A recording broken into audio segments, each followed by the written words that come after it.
then Judy Shelton, who you're going to see in a moment, who I had on my YouTube channel. I interviewed her, one of the most brilliant people I have ever met in my life.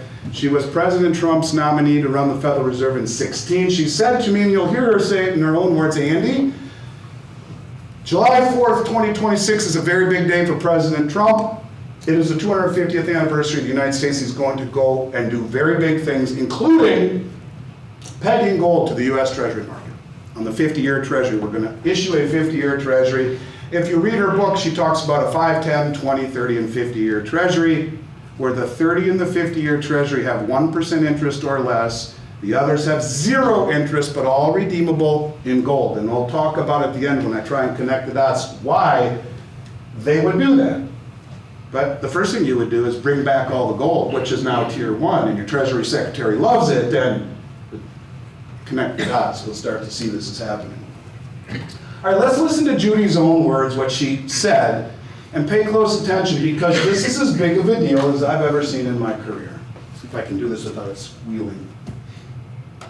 I think it would fit in beautifully with what President Trump is introducing in terms of a renaissance of American economic recovery based on entrepreneurial energy. And I love that he refers to a golden age for America.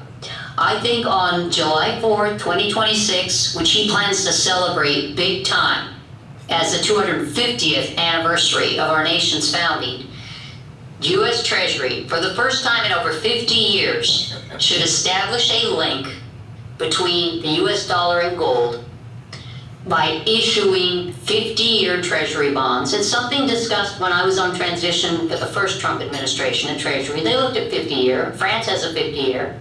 But they decided 30 is, investors are fine with 30-year. Do a 50-year bond, and at maturity, it'll have a face value of the dollar. At maturity, bondholders can take either the dollars or the gold. Fixed rate of convertibility, preset, so they know they can have gold. And I think that would send such a signal that we are truly moving towards sound finances. We see that with Doge, fantastic. Let's do it on the monetary side.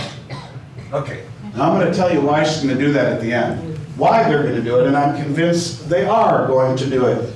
They're not going to peg the dollar to gold and peg the Treasury market to gold. And I'll tell you why in a moment.